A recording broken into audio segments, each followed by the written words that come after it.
السلام علیکم دوستو۔ آج کا واقعہ قرآن پاک میں میرا تذکرہ کہاں پر ہے، یہ واقعہ ہر کتاب بے مثال سے لیا گیا ہے۔ اگر آپ لوگوں کو اسی طرح کے پیارے پیارے واقعات اور قصے کہانیاں سننی ہیں تو آپ ہمارے چینل اردو امیزنگ ویڈیوز کو سبسکرائب کریں۔ شکریہ۔ تو چلے آج کے واقعے کی طرف چلتے ہیں۔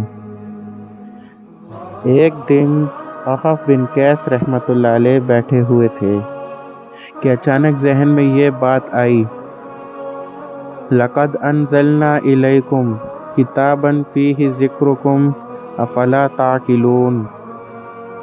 ہم نے تمہاری طرف ایک ایسی کتاب نازل کی ہے جس میں تمہارا تذکرہ ہے، کیا تم سمجھتے نہیں؟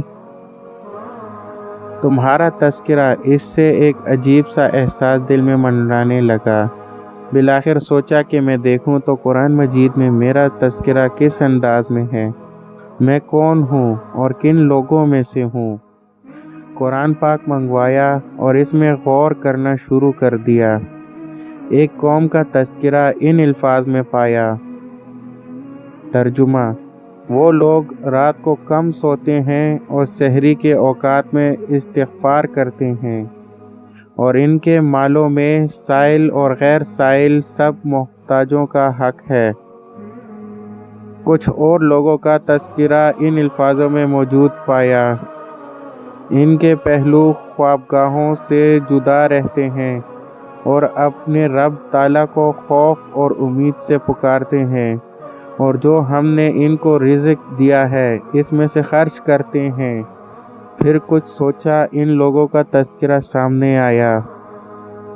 لوگ اپنے پروردگار کے سامنے سر بسجود اور کھڑے ہو کر اپنی راتیں گزار دیتے ہیں۔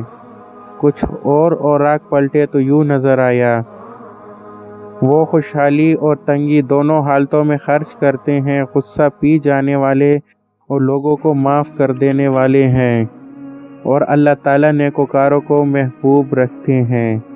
ایسی چند لوگوں کا تذکرہ دیکھا پڑا تو بے ساختہ پکار اٹھے، اے میرے اللہ! یہ تو کاملین کا تذکرہ ہے اور اونچی صفات والے اہل ایمان کا اور رونق بیان ہے، میں تو ایسوں میں سے نہیں ہوں۔ پھر ایک اور انداز سے اوراق قرآنی پر نظر ڈالنے لگا تو ایک قوم کا تذکرہ یوں سامنے آیا۔ جب ان سے کہا جاتا ہے کہ اللہ کے سوا کوئی معبود برحق نہیں ہے، تم اسی کی عبادت کرو، تو تکبر کرتے ہیں اور کہتے ہیں، کیا ہم اپنے معبود کو ایک شاعر دیوانے کی وجہ سے چھوڑ دیں؟ دوسری قوم کا تذکرہ کچھ اس طرح پایا۔ جب ان کے سامنے خدائے وحدہ لا شریک کا ذکر کیا جاتا ہے تو لوگوں کے دل تنگ ہو جاتے ہیں جو آخرت پر ایمان نہیں لاتے ہیں، اور جب اللہ کے سوا دوسرے معبودوں کا تذکرہ کیا جاتا ہے تو اس وقت بہت خوش ہونے لگتے ہیں۔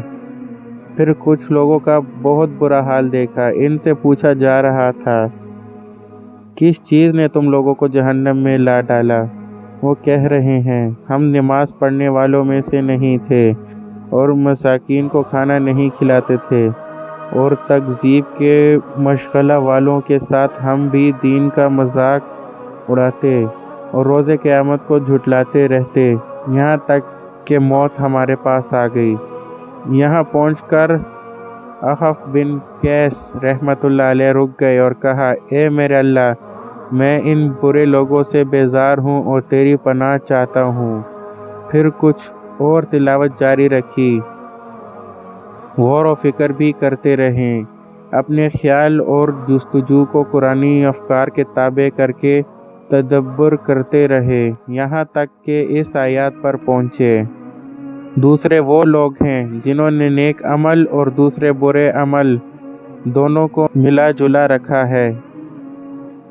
قریب ہے کہ اللہ تعالیٰ ان پر توجہ فرمائے اور ان کی توجہ فرما لے، بے شک وہ اللہ بخشنے والا رحم فرمانے والا ہے۔ مطالعہ قرآنی میں یہاں آ کر احف کہنے لگے،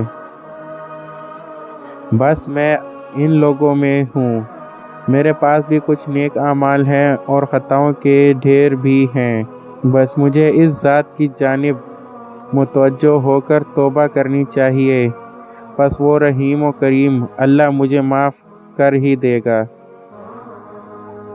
تو بھی کتاب اللہ میں اپنے مقام کے متعلق غور و فکر کر، دیکھ کہ تو کون سے طبقے میں شامل ہے، اور اس بات سے ڈر کہ تو ان لوگوں میں سے نہ ہو جائے جن کے لیے اللہ کی رحمت سے دوری ہمیشہ کے لیے لکھ دی گئی ہے، یا جو لوگ عذاب علیم کا شکار ہونے والے ہیں۔